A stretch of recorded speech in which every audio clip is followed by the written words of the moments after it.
Panginoong Jesus, muli po, sa aming pong pagtayo, Panginoon, aming pong kinikilala ang iyong presensya na narito, Panginoon, sa aming kalagitnaan. Lord, alam namin lahat, Panginoon, na kailanman ay hindi mo nga po kami iniiwan, Panginoon. Narito kang palagi upang kami, Panginoon, ay samahan sa amin pong buhay.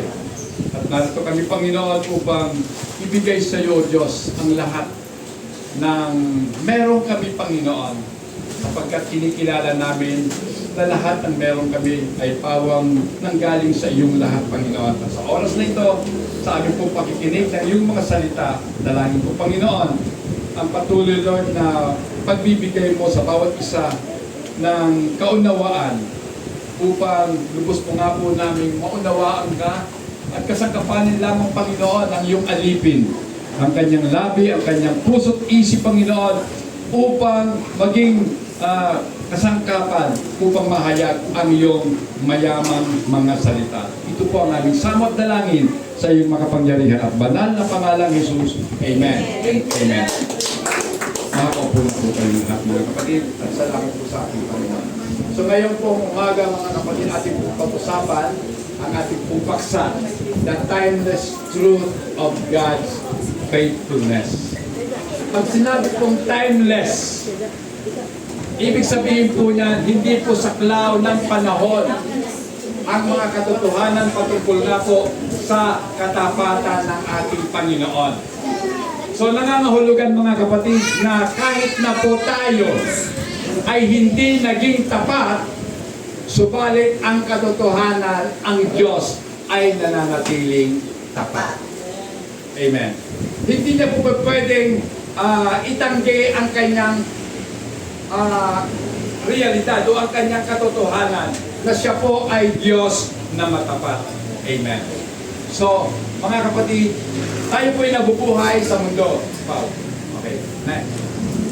In a world where circumstances constantly change, sa mundo daw na ang mga sirkumstansya o mga pangyayari ay patuloy na nababago at nagbabago, ang mga relasyon minsan nanghihina o kaya unti-unting nawawala. It falters, mga kapatid. Then, uncertainties build up. Pag sinabi pong uncertainties, yung walang katiyakan, ay unti-unti po itong namumuo. Amen. So, kung makapansin po natin, ang mundo po natin, yan po yung mga katangian. Nagbabago palagi. Amen. Maging ang mga relasyon ng mga tao na nasa sa mundo ay minsan nasa mataas na kalagayan, pero minsan naman at kadalasan, ito po ay nasa mababang antas, mga kapatid. Having something or someone to remain unchanging and faithful is a great comfort and hope. Kaya nga, mga kapatid, ang pagkakaroon po natin ng mga bagay o ng sino mang tao o anumang bagay na kung saan ito ay nananatiling hindi nagbabago at tapat para po sa atin, ito po ay isang napakalaking kaginhawahan sa buhay at napakalaking pag-asa upang ipagpatuloy ang buhay. Amen. Mga kapatid, di ba, alam naman po natin na ang mundo natin pabago-bago, kung paano ang klima ay nagbabago, di ba? Kaninang madaling araw, malamig, ngayon napakainit na naman, kaya mga kapatid, ramdam ninyo na mga tao sa ating pong kapaligiran ay meron pong mga nararamdaman sa kanilang mga kalusugan. Amen. Diba? Kasi kung paano ang season nagbabago o ang panahon ay nagbabago, ganun din po ang tao. Amen? Nagbabago. Salamat na lamang sa Diyos. Dahil ang mga anak ng Diyos, ang pagbabago po nila para maging katulad ng ating Panginoon. Amen. Hindi po tayo nagbabago para mas lalong sumama sapagkat ang kasamaan ay minsan na natin tinalikuran. Amen. Kaya nga po, ang pagkakaroon po natin ng Diyos na hindi po kailanman nagbabago at siya ay nananatiling tapat. Mga kapatid, ito po ay napakalaking kaginawahan. Amen? Wala kang pera. Kapag naisip mo ang Diyos, mayroon akong Diyos na hindi nagbabago. Amen? Ang mga pangako niya, laging bago. Amen? At ito ay totoo sapagkat ang Diyos po natin kailanman ay hindi po sinungaling. Amen! Hindi siya katulad ng tao na kapag nagsisinungaling, wala lang. Diba? Parang hindi ka na nagigilty, nagsinungaling ka. Okay lang. Dapat po hindi ganon. Dapat, kung tayo po ay nagkasala ng pagsisinungaling, dapat ihingi po natin ang tawad sa ating Panginoon. Amen. Then, for those who put their trust in God, okay, doon po sa mga tao na inilagan ang kanilang tiwala sa ating Panginoong Diyos, there is a consistent and fixed source of unchanging faithfulness that surpasses all understanding. Amen. Sa mga tao na minsan lang nakaranas ng katapatan ng ating Panginoon, sila na naglagak ng tiwala sa Diyos. Sino po ba dito sa atin ang naglagak na ng pagtitiwala sa Diyos? Dapat lang. Pero, tinitesting tayo ng kaaway kung talagang tapat. At maging ang Diyos naman, sinusubukan tayo. Tapat ka nga ba talaga sa iyong mga salita? Kasi, kapag tayo po ay naglagak ng tiwala sa Diyos, doon po naman pumapasok ang napakaraming mga problema. Amen. At mga kapagsubukan. Dapat po masaya tayo na sinusubok tayo. Amen. Hindi tayo katulad ng mga estudyante kapag may exam, ninenervous na. May exam na naman sila. Hindi niyo ba alam kung bakit merong mga examination para malaman kung hanggang saan na ang ating natututunan. Di ba? Bakit may mga pagsubok sapagkat nais ng Diyos na malaman kung hanggang saan na ang pagtitiwala mo sa Kanya. Amen? Nagtitiwala ka lang ba kapag meron? Paano kung wala? Amen? So ang Diyos po natin consistent yan. Pag sinabing consistent mga kapatid, hindi po siya nagbabago. Amen? Consistent nga po. Hindi nagbabago or unchanging. Then, fixed source. So, naka-fix po yun. Ang Panginoon kailanman hindi po napabawasan, ni hindi man po siya nadadagdagan. Naka-fix na siya doon. Amen. So, hindi po nadadagdagan ang kaluwalhatian ng Diyos sa tuwing tayo po ay nagpupuri. Hindi po. Mali pong kaisipan yun na kapag nagpuri ka, nakakaambag ka ng kaluwalhatian ng Diyos. Hindi po totoo yun. Mali po yun. Dahil ang kaluwalhatian ng Diyos naka-fix yun. Amen. Maluwalhati na siya. Sambahin man natin o hindi. Amen. Pero sa tuwing tayo po isasamba sa Diyos, tayo po ang nagkakaroon ng kaginawahan sa ating mga buhay. So mga bagay na yan na mahirap unawain. Kumbaga, hindi po abot ng ating unawa ang katapatan ng ating Panginoon. Tama? Kailan pa tayo naging matapat sa Diyos? Ako po inaamin ko, hindi. Hindi ako matapat. Dahil yung katapatan ko mga kapatid, sa isip ko lang yun, matapat ako sa Diyos. Pero kung babasihan po natin yung salita ng ating Panginoon, wala. Wala pong masumpo ang katapatan sa atin. Amen. Lagi po tayong may kulang. Pagapat naglilingkod ka sa Diyos, kulang ang paglilingkod natin. Diba? So, the faithfulness of God is a timeless truth that has been revealed through His Word. And it continues to bring comfort and encouragement to countless individuals throughout history. Marami na pong tao na nakaranas ng katapatan ng Diyos sa kanilang buhay. At masasabi po nila, mula noon hanggang sa sila ay nasa kasalukuyan ng panahon, nananatili pong tapat ang ating Panginoon. Amen. So, countless. Pag sinabi pong countless, hindi na mabilang ng mga tao ang nagpapatunay sa kabuuan po ng kasaysayan ng mundo na nagsasabi, ang Diyos ay matapat. Amen. Matapat ang ating Panginoon. Amen. Ang tao lang talaga ang hindi naging tapat sa Diyos. Amen. At itong katapatan ito, hayag naman ito eh. Nababasa po natin yan. At mababasa natin sa banal na kasulatan. Sino ba po ba dito ang palagian pong nagbabasa ng Word of God tuwing umaga? Okay. Salamat sa Diyos. Amen. Nawa sa pagbabasa natin ito, patuloy din po tayong bahagian ng Diyos ng mga karunungan nakapaloob sa kanyang mga salita. Amen. So, next scripture reminds us doon po sa Psalms chapter 100 verse 5. Ano bang sinasabi ng Psalms 100 verse 5? Sige po. Sige po. Yung po muna nakakita.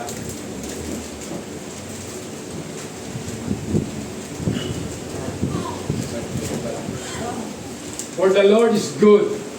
Amen. Ang Diyos o ang Panginoon ay mabuti. His mercy is everlasting and His truth endures to all generations. So yan po yung patunay, mga kapatid, na ang Diyos na matapat ay Diyos na mabuti o Panginoong mabuti. Ang kanyang kaawaan ay walang hanggan. Amen. So naaawa siya sa atin. Kaya lang ang problema, tayo hindi naaawa sa Diyos. Amen. Patuloy natin siyang binibigyan ng kasakitan. Amen. Diba? Kapag ang mga anak ay pasaway, diba, ramdam ng magulang yan.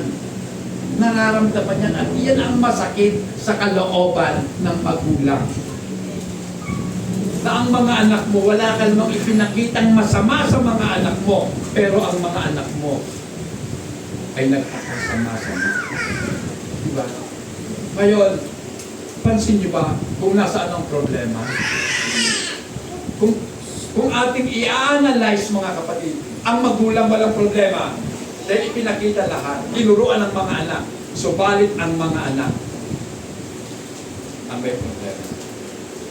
Kapag sila ay wala na sa paningin ng kanilang mga magulang, nagagawa na nila ang magustuhan nila. Amen?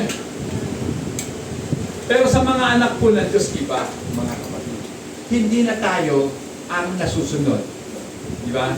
Sapagkat ang kalooban ng ating Ama ang siyang ginagawa na natin ngayon. Amen. For the Lord is good, and His mercy is everlasting. His truth endures to all generations. Ang katotohanan ng Diyos ay nananatili sa lahat ng saling lahi. Mula noon hanggang sa ngayon, hanggang sa darating na panahon, mananatili at mananatili ang salita ng Diyos. Amen. At ang salita ng Diyos, walang iba kundi ang ating Panginoon Jesus. Amen. So ito pong talatang ito ay nagpapahayag para sa atin ng esensya ng katapatan po ng Diyos. Pag sinabi pong essence, ito po yung nilalaman ng katapatan ng Diyos. Emphasizing His eternal nature in its extension to every generation. Amen. So, ito pong Psalms 100 verse 5, dinidescribe po nito yung essence ng katapatan po ng Diyos. Ano ba yung mga nakapaloob doon sa pagiging tapat ng Diyos? So, ito po yung binibigyan niya ng paliwanag o kanyang ipinapakita sa atin. Na binibigyan po niya ng diin ang walang hanggang nature. Pag sinabing nature, kalikasan ng ating Panginoon. At itong kalikasan ito ay nagpapatuloy hanggang ngayon. Amen. Next. The essence of God's faithfulness is His unwavering commitment to keeping His promises. So pag sinabi pong unwavering, mga kapatid, ano bang ibig sabihin ng unwavering? Ang ibig sabihin po niya, steadfast or matibay or unshaken. Hindi po kailanman natitinag na commitment. Amen. Diba? Tayo po'y nag-commit na eh. Pero nawawala yung commitment natin. Diba? So ang Diyos po iba pag ang Diyos nangako, ginagawa niya. Amen? At ito po, yan. Siya po ay nangako ng mga pangako. At itong pangakong ito, kanyang tinutupad. Being completely trustworthy and reliable. So ang Diyos po natin, mapagkakatiwalaan. Amen? Kaya, kung may problema ka, huwag mong sa kapatid sabihin. Huwag kay pastor sabihin. Kasi si Pastor Misan, nagugulas. Baka magkwento si pastor. May malaking problema. Di ba? Ano sabi? Dahil ang Diyos po ay trustworthy sa Kanya natin sabihin. Di ba? Sabi nga ng awit, sa Diyos mo sasabihin ang problema mo at magtiwala kang hindi ka niya ikikismis. Di ba? Pag sa Diyos mo sinabi, hanggang sa Diyos lang yun. Hindi na po makalalabas pa kahit kanino. Amen. Kahit may sumpa pa kayo. Talaga, promise talaga ha. Walang makakaalam niyan, tayo lang. Oh. Siyempre, friend pa tayo. Kaya walang makakaalam. Paano kung in-unfriend ka na? O kung naging enemy ka na? Kapatid, sa totoo na. O, diba? Bakit? So, ibig sabihin, ang tao po ay hindi talaga reliable. Pag sabing hindi reliable, hindi po maaasahan. Amen! Diyos lang ang maaasahan mo sa lahat ng panahon. Amen. Sapagkat sa lahat ng panahon, ipinapakita niya ang kanyang hindi nagbabagong pagmamahal at kaawaan towards His people tungo sa kanyang mga hinirang na mga tao. Sabi nga kanina sa ating pong Sunday School, hindi naman lahat ng tao ay ililigtas ng Diyos. Talagang pumipili lang ang Diyos ng kanyang ililigtas. Amen. Saan-ayon ba kayo? Oo, hindi. Ako saan-ayon. 100%. Saan-ayon po ako na ang Diyos ang pumili ng kanyang mga kaawaan. At sila ng mga kinaawaan ay tinawag niya. Diba? So mga kapatid, ito yun eh. Sa kabila na tayo po ay laging nagkukulang sa Diyos. Diba? Even when they fall short. In other words, God is true to His word. Ang Diyos po ay totoo sa kanyang mga sinasabi. Sa kanyang mga sinabi at sa kanyang mga sasabihin pa. Totoo yun. Hindi po siya nag-joke. Walang joke sa Panginoon. Amen? Ang tao lang po ang mahilig magbiro. Pero ang Diyos hindi. Yan. So, and can always be dependent upon to fulfill His promises no matter the circumstances. So, ang Panginoon kasi mga kapatid, hindi po siya nakasalalay sa mga pagkakataon o sa mga pangyayari. Sapagkat kalikasan niya, likas na sa Kanya ang pagiging tapat sa pangako. Diba? Nakikita niyo ba sa mga sasakyan sa Cavite? Tapat sa pangako. Di ba makikita mo? Yan po yung kumbaga parang mga pag-uusap po ng mga rimulya, tapat sa pangako. Kaya, tapat daw sa pangako. Pero meron akong kilalang tapat, tunay na tapat sa pangako, ang Diyos tapat. Amen? Amen. Next, mga kapatid.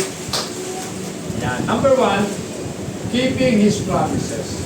So isa po sa mga timeless na katotohanan, ang Diyos po natin tumutupad sa kanyang mga ipinangako.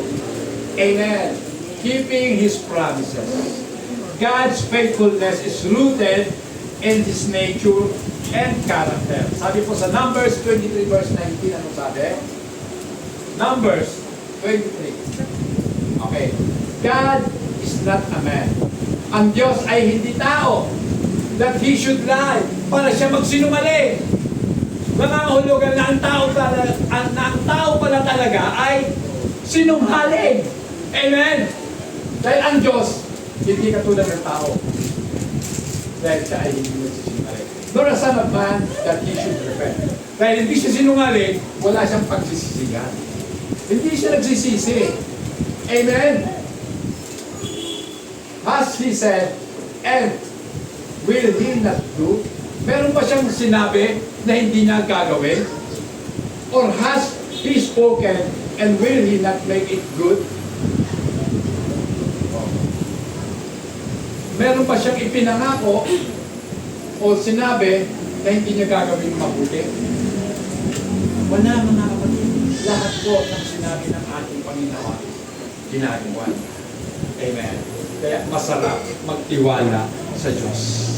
Amen. Diba? Mga kapatid,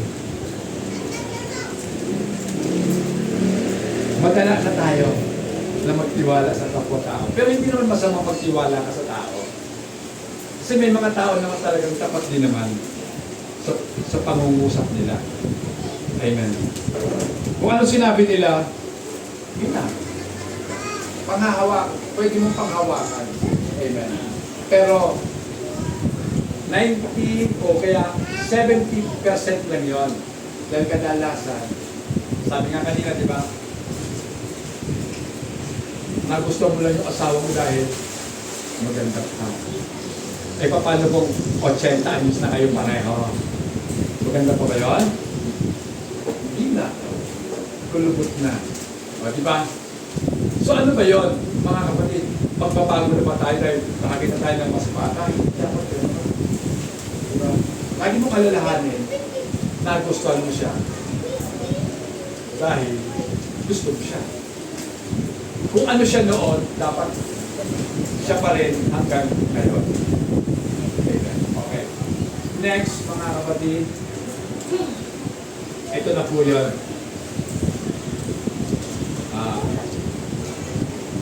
Marami na pong mga pangyayari na kung saan pinatunayan po ng Diyos ang kanyang mga pangako sa kanyang bayan. Ipinapakita po dito ang kanyang matibay na katapatan.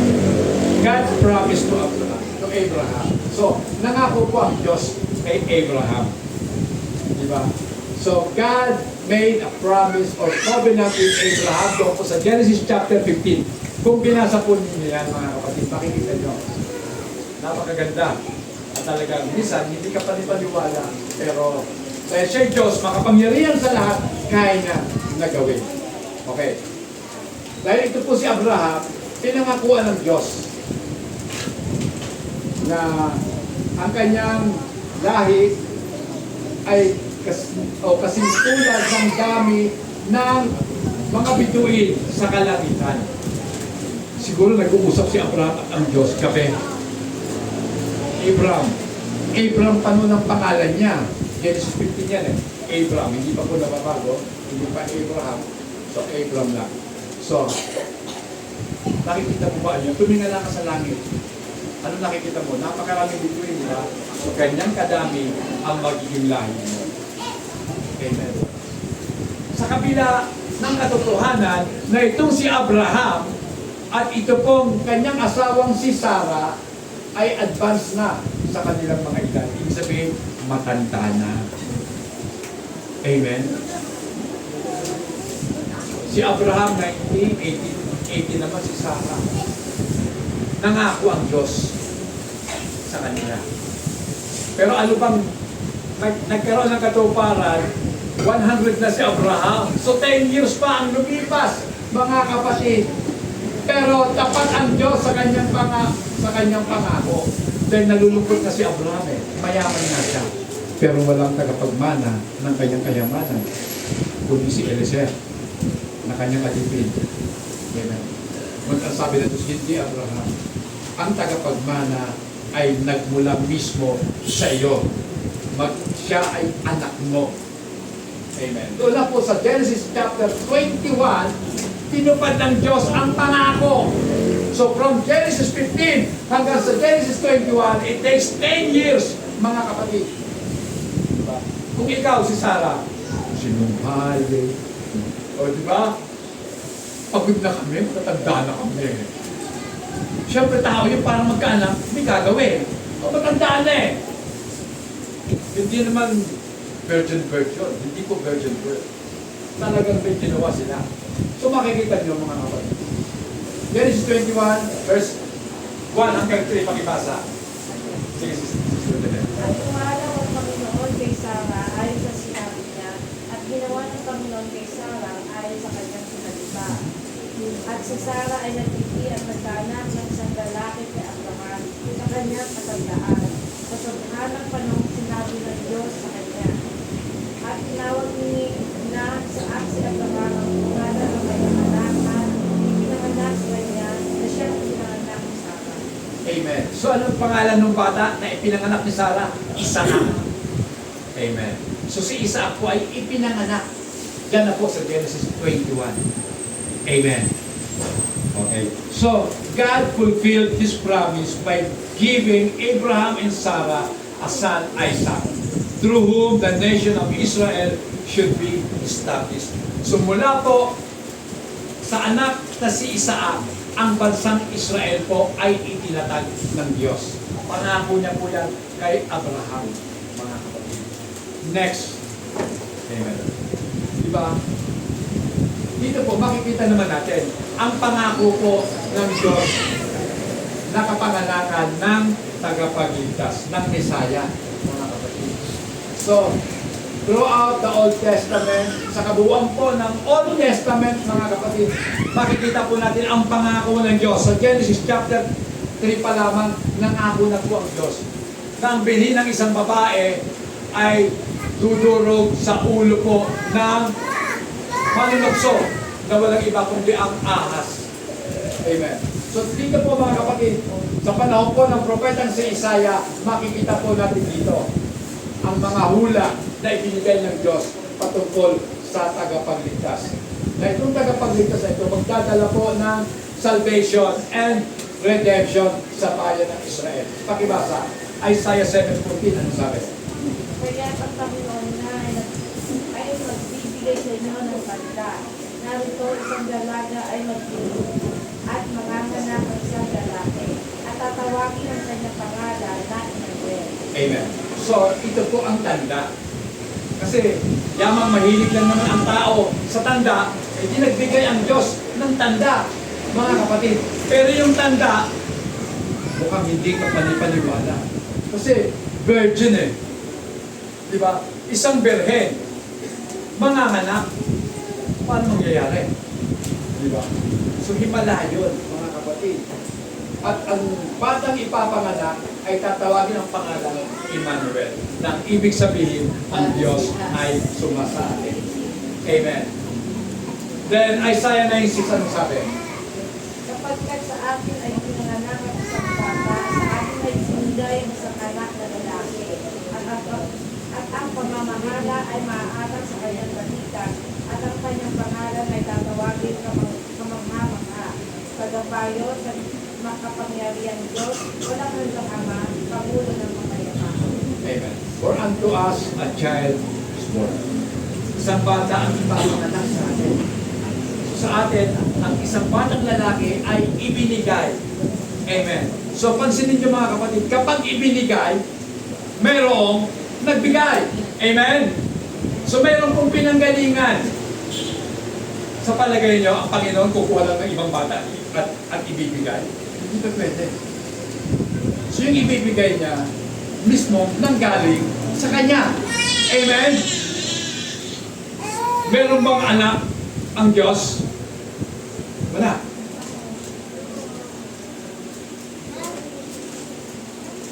Meron ba?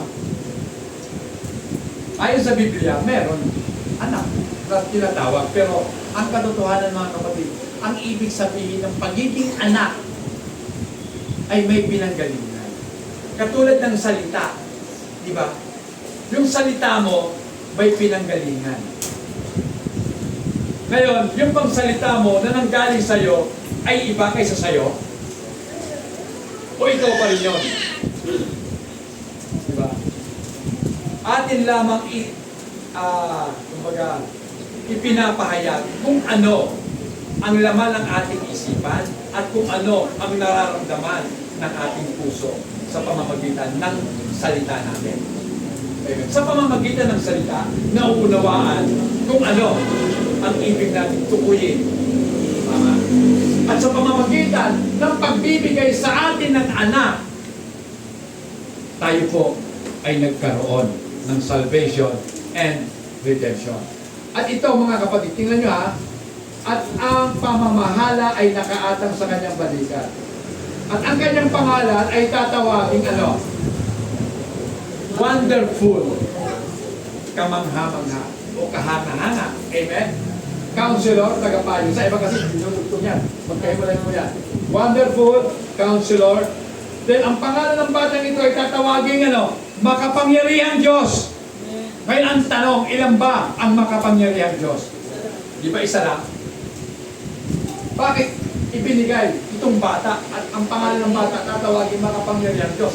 At ang batang ito pa, ito ang nakakagulantang. Yung bata tatawagin walang hanggang ama. Ibig sabihin, yung anak tatawagin walang hanggang ama.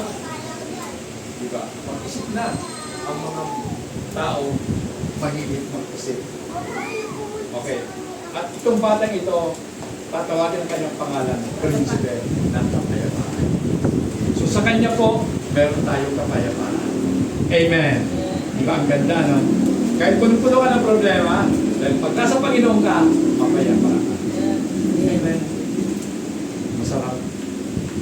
Masarap talaga na may Panginoon Jesus sa buhay. Amen. God fulfilled this promise when Jesus was born.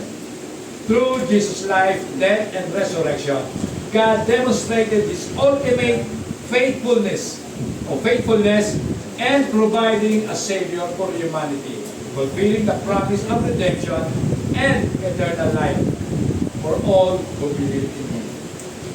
That is, alam na natin yan, diba? Kailangan pa ba natin i-memorize siya?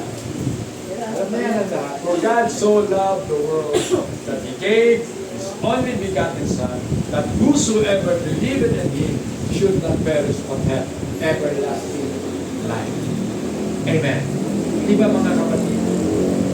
Pangako kasi ng Diyos ipinangako niya na tutubusin niya tayo sa ating pong mga kasalanan.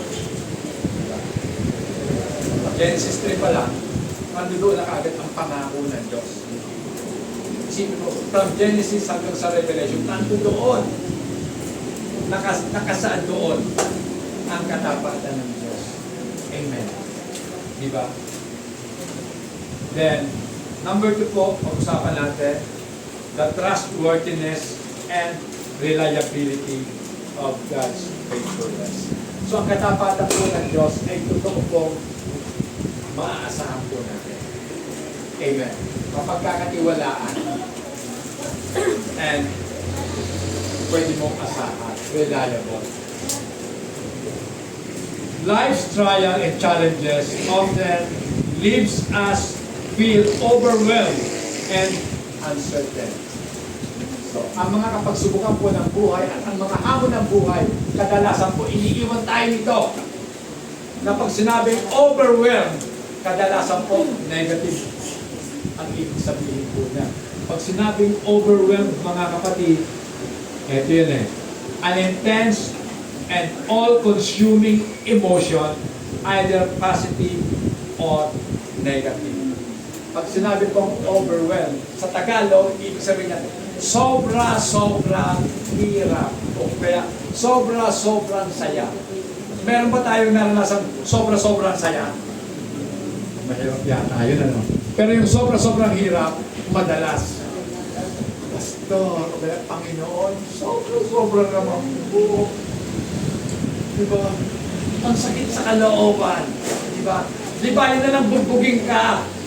Dahil pag gumaling na po yung mga pasamo, tapos na. Pero yung salita na sinabi sa'yo, di ba? Isipin mo sa salita, wala kang kwenta. Ha? Wala kang kwenta. Kaya huwag na huwag po niyo sasabihin sa mga anak niya. Sasabihin sa anak mo, bobo ka? Sabihin ng bata, bobo pa na ako. Hindi, ano pang gagawin ko? Diba? Hindi na lang ako mag-aaral kasi bobo daw ako eh. Sabi, sabi ng tatay ko, sabi ng nanay ko, bobo daw ako. Oh, sige nga. Totoo naman, di ba, bobo? Wala na. Nakatarin mo sa utak ng bata, bobo siya. Na-overwhelm siya nung sakit na itinulot ng mga salitang masasakit. Amen. Pero yung sabihin mo sa anak mo, anak, kahit 75 ka, pasan-awa ka, ang galing mo talaga, anak. Dagdagan mo pa yung galing mo, 76 na yan. O, di ba? Pasadong pasado ka na. Ay, magaling pala ako.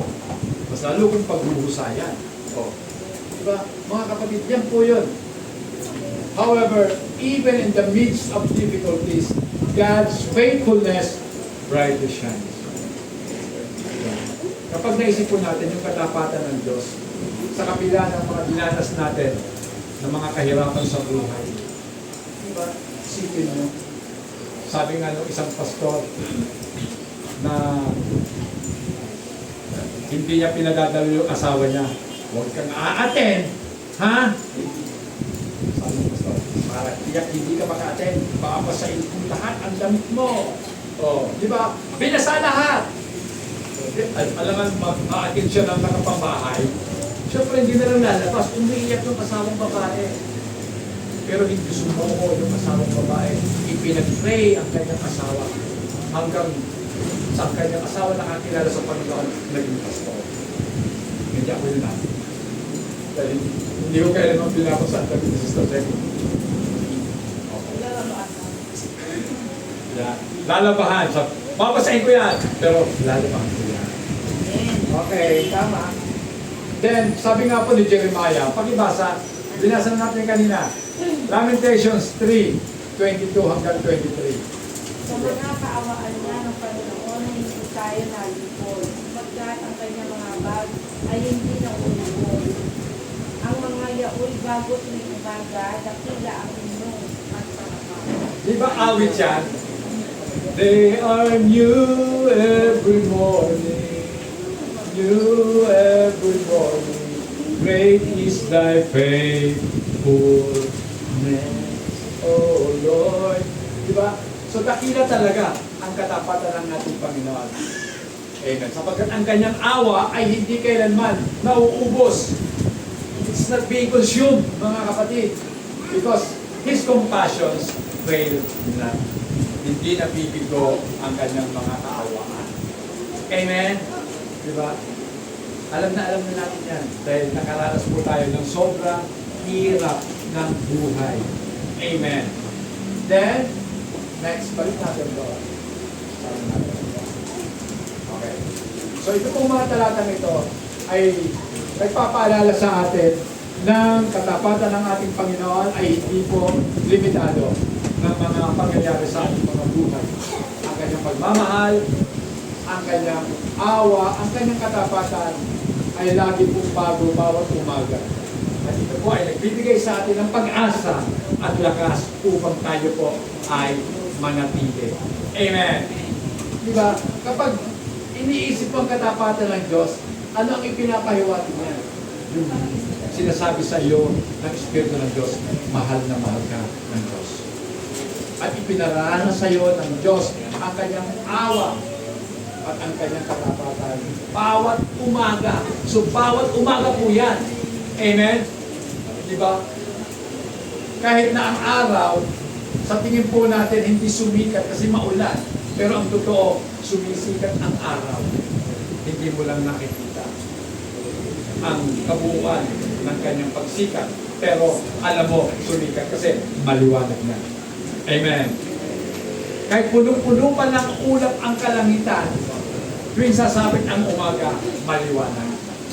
Amen. Di ba? Kahit masama ang panahon, sa buong magdamag, may bagyong napakalakas. Ano ang inaasahan ng tao? Kahit na may bagyo, sana mag-umaga na. Di ba? Dahil kahit may bagyo, kapag maliwanag, mayroon kang pag-asa. Amen. Walang pag-asa kapag madilim. Amen. Naalala ko talaga lolo ko, kahit na napakasama ng panahon, sana mag-umaga na. Kasi halos magutukan ko yung bahay, yung bubong ng bahay. Sabi ng lolo ko, sana mag-umaga na. Nung nagbubok, niliwayway na kasi unti-unti nang nagliliwanag sa silangan, ay salamat sa Diyos. So, diba? Kahit may bagyo, nagpapasalamat sa Diyos. Kasi nandoon ang pag-asa na ibinibigay ng liwanag. At ang liwanag nga, walang nabuli ang ating Panginoon Diyos. Amen? At doon sa pag-asa nyo, nakakakuha tayo ng kalakasan. Amen? Then, okay. The trustworthiness of God is based on His nature and character. We can fully rely on God to always be truthful, faithful, and dependable. So, tayo po ay makaaasa na ang Diyos po natin ay lagi pong tapat, truthful. Amen? Lagi po siyang faithful. So faithful pala tapat, then truthful, makatotohanan. Amen. And then, dependable. Laging maaasahan. We can have complete confidence in His word and action, even in difficult situations.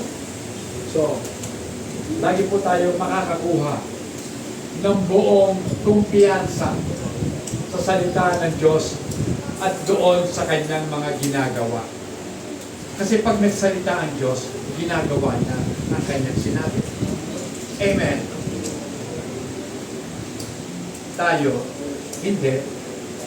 Nangangako lang tayo. Lord, pag bumalik po ako, sasamba talaga ako sa iyo. O kaya, Lord, pag ako po'y nagkatrabaho, maglilingkod ako sa iyo, Panginoon. Sinumali. Nung nagkatrabaho, Pastor, pasensya na. Busy sa trabaho. Kung ang trabaho ang dahilan para mawala ka sa Diyos, mawalan ka na sana ng trabaho. Amen? Totoo yun. Paano mo ang trabaho kung nawala ka sa Diyos? Tama? Eh, Pastor, paano ako mabubuhay? Tanong ba yan? Tanong ba ng taong may utak yan? Paano ka mabubuhay? Halika, bukas tayo. Nakikita mo mga ibon? Nagtatrabaho ba sila? Hindi. Pero bakit sila nabubuhay? May Diyos nagbibigay sa kanila ng buhay. Amen? Pero hindi po ini-encourage dito na maging tamad ka. Dahil mismo si Apostol Pablo ang sabi, huwag pakainin ang tao tamad. Amen. Dapat tayo po ay maging masipag. Ang ibon, hindi nga nagtatanim, pero pasipag maghanap ng pagkaya. Kasi laging may inihahanda ang Diyos na mga tao magpapakain sa kanila. Di ba, Sister Ruel? Yung mga magsasaka, nagtatanim. Pero sa kanilang mga tinatanim, kabahagi doon, yung mga ibon. Amen. Yung mga maya, mahilig sila kumain ng mga butil ng palay. Kaya alam minsan, wala nang itinitira sa magsasaka. Inubos na ng mga maya. Kaya yung mga magsasaka, gumagawa ng mga panakot. Diba? Pag tumunog, pag hinila na po ng magsasaka yun, tutunog na. Makikita yung kamay ng panakot, gumagalaw-galaw. So, ganoon ang Diyos po natin. Lagi po tayo maka-aasa sa Diyos na bawat sinabi niya, ginagawa niya. Believing that He will always do what He says. Pagkibasa po, Luke 1:37. Sapagkat walang salitang mula sa Diyos na hinihintay ng pagkakas. Amen. For with God, nothing will be impossible. Kapag sinabi ng Diyos, ginagawa niya. Walang imposible sa kanya. Diyos siya eh. Amen? Eh kapag sinabi niya, palalayain kita. Nakabilang buwan ko. Nakabilang buwan. Palalayain kita. Ito nakalaya. So, kaya huwag po natin sabihin, wala na talagang pag-asa sa buhay na ito. Hindi po. Laging may pag-asa hanggat may Diyos. Hanggat tayo nananalig sa Diyos at nagtitiwala sa Diyos, lagi tayo mayroong pag-asa. Amen. At maliwanag po na ang Diyos po natin ay walang kakayanan na magsinungaling. Amen. Yun lang ang hindi niya kaya gawin, magsinungaling. Amen. Lahat magagawa niya na. Huwag lang magsisinungaling. Trusting God is the key aspect of faith, where we believe in His reliability and power, even when we cannot fully understand. May mga pagkakataon po kasi, hindi talaga natin maintindihan ang pagkilos ng Diyos sa buhay natin. Diba? Kung kailan pa tayo naging Kristiyano, saka naman palayatang naging mahirap ang buhay. Diba? Kung kailan ka nangako sa Diyos na magtatapat ka na, saka naman nagkasunod-sunod ang napakahihirap na mga problema sa buhay. Hindi na talaga problema, talagang nakakaranas ka na talaga ng physical abuse. Amen? Diba? Bukod sa physical abuse, meron pa tinatawag na verbal abuse. Diba, mga salita na talagang dudurugin ang pagkatao mo. Diba? Ito po yun minsan nakakapagpahina sa atin.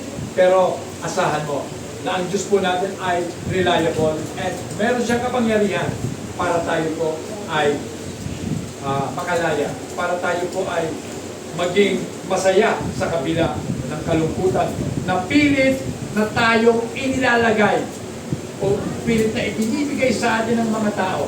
Pakibasa po, Proverbs 3:5-6 ang sabi. Tumiwala ka sa Panginoon ng buong puso mo at huwag kang manalig sa iyong sariling kaunamaan. Kilalanin mo siya sa lahat ng iyong mga lakad at kanya ituturo ang iyong mga landas. Trust in the Lord with all your heart. Magtiwala ka sa Diyos ng buong puso mo. Amen. So magtiwala. Ano yung tiwala? Ibibigay na natin sa Kanya lahat. Kumbaga, ilalatag mo na sa Diyos lahat. Amen. Lord, wala na. Wala na pa akong hawak. Bibitawan ko na lahat, iyon na. So kaya, eto po tayo. Dapat eto ang kalagayan po natin. Walang hawak ang ating mga kamay upang handa natin yakusin ang ating Panginoon. Amen? Dahil kung meron kang hawak, pareho may hawak. Hawak mo yung katanyagan, hawak mo yung kayamanan. Paano mo yayakapin ang Diyos? Diba? Hindi. Hindi na kailangan bitawan mo sila. Magtiwala ka sa Diyos. Diba? Trust in the Lord with all your heart. And lean not on your own understanding. Ano ba ang kaunawaan ng tao? Kaunawaan po ng tao, ganito. Kapag hindi ako nagtrabaho, hindi kami kakain. Kaya kahit linggo, magkatrabaho ako para marami kaming kainin. So mga kapatid, ano ba talaga ang mundo? Pansinin niyo mga kapatid, bago nilikha ng Diyos ang tao, nilikha muna ng Diyos lahat ng mga kakailanganin ng tao. Bakit yun ang ginawa niya? Upang ang tao sa kanyang pagkalikha, meron na makukuha. Meron ng makakain. Amen. Diba? Kaya, eto, unahin natin ang Diyos bago yung mga pangangailangan natin. Dahil pag inuna mo ang Diyos, lahat ng pangangailangan mo, pawang idadagdag ng Diyos sa iyo. Dahil yan po yung prinsipyo ng Diyos, hindi prinsipyo ng tao. Diba? Prinsipyo kasi ng tao, ganito. Kailangan ko munang makita para ako maniwala sa Diyos, diba? Maniwala ka muna, then makikita mo yung pinaniniwalaan. Okay. Next part. Okay. Okay. Number 4. Yeah. Ay, number 3. Number 2. Demonstrating unchanging love and compassion. So, yung pong katapatan ng Diyos ay nagpapahayag po ng kanyang walang o hindi nagbabagong pagmamahal at kaawaan sa tao. Amen. The principle or the pinnacle of God's fullness or faithfulness is revealed in His plan of salvation through Jesus Christ. It has been promised in Genesis chapter 3 verse 15. Nalipasa na ako. Genesis 3:15, ano sabi?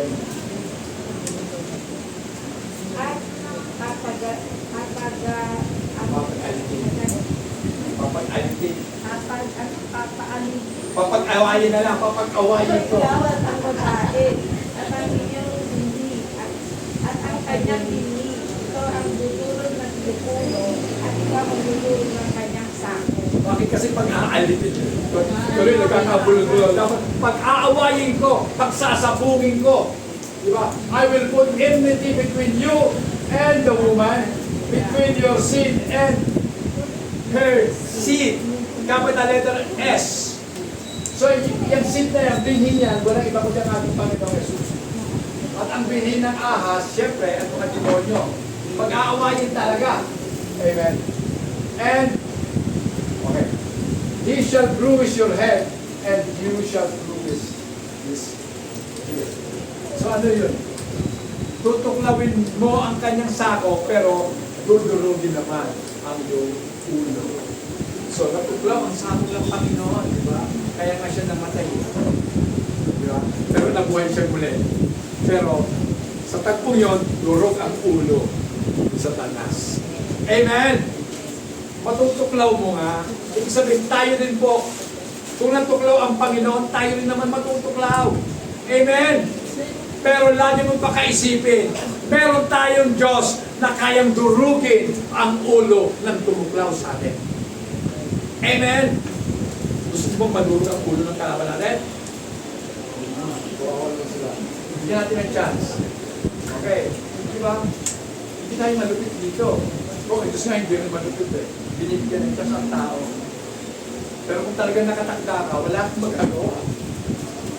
Amen. Ang tanging magagawa ng talaga natin, sigura, magmakaawa sa Diyos. Amen. Okay, magmakaawa. Malay natin, maawa. Naalala ko tuloy si David, di ba?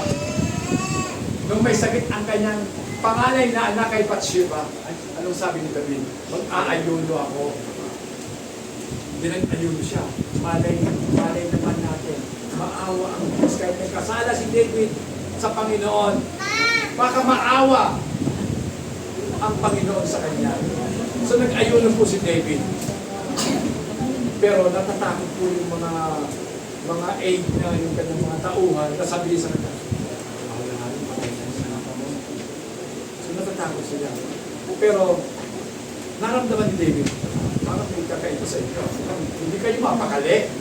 Ano ba? Patay na yung bata? Opo.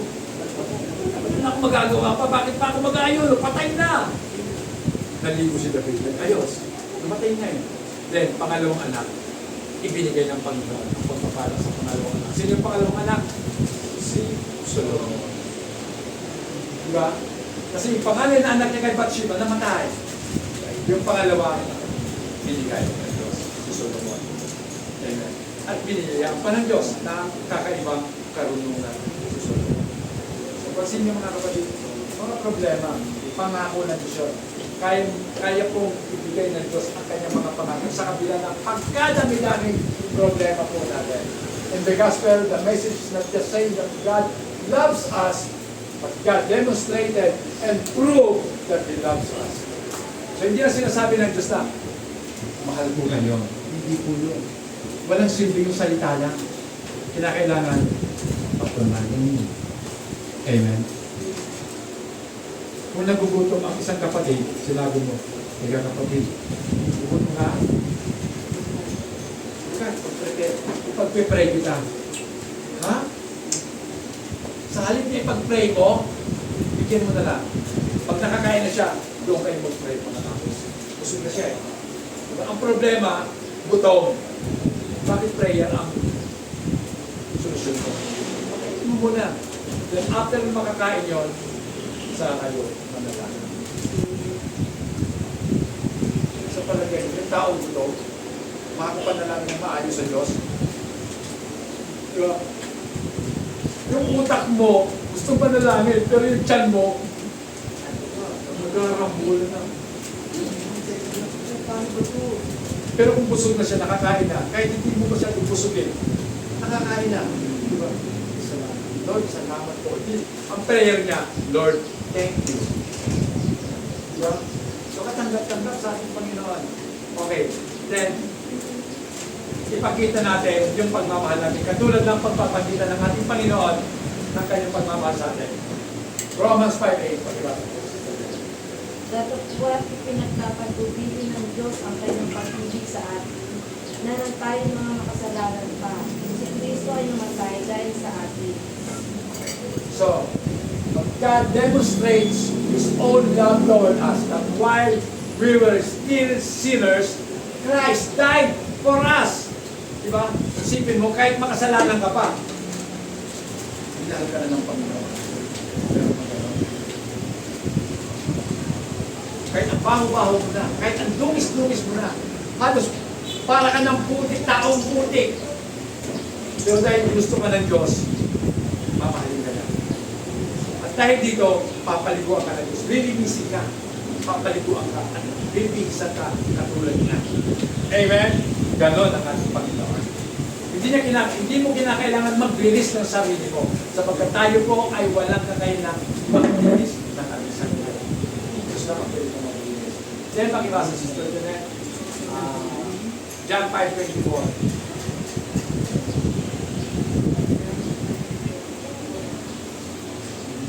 Katotohanan, sinasabi ko sa inyo, ang dumirinig ng aking salita at sumasampalataya sa Kanya na nagsundo sa akin ay may buhay na walang hanggan at hindi mapapasok sa paghato, hindi lumipat na sa kabuhayan mula sa kamatayan.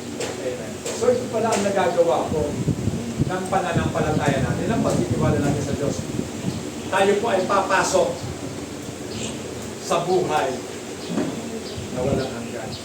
Amen. Mula po sa kahatulan na tayo po ay mamamatay, tayo po ay lilipat doon po sa buhay na walang hanggan. Dahil po sa pananampalataya natin sa salita ng Diyos. Amen. At doon sa nagsulo sa ating Panginoon Diyos o sa ating salitang napapakinggan. Amen. Okay. And lastly mga kapatid, ano ba yung tugon natin? Our response to God's faithfulness. Ano ba ang tugon natin sa katapatan ng Diyos? Ngayong alam mo na ang Diyos ay tapat. So tayo po kasi ay mga recipients. Ibig sabihin ng recipients, tayo po ay mga tumanggap ng katapatan ng Diyos. And we are called to trust. Tinawag po tayo para magtiwala, para sumunod, at para maglingkod sa ating Panginoon ng buong katapatan. Sabi po ni Paul, 1 Corinthians 4:2, makibasa. Bukod dito'y kinakailangan sa mga kasiwala na ang bawat isa ay maging tapat. So tayo pong lahat dito ay mga katiwala. We are all stewards of God. Tayo pong lahat ay mga katiwala ng Diyos. Ang dami pong ipinagkatiwala sa atin ng Diyos. Pinagkatiwala yung gandang babae mo, gandang lalaki mo, pinagkatiwala ka ng pera, pinagkatiwala ka ng talento. Paano po tayo magiging matapat sa Diyos? So, ang gusto po ng Diyos, tayo masumpungan, faithful. Amen. Ganda ng boses mo. Saan natin gagamitin? Sa video, okay?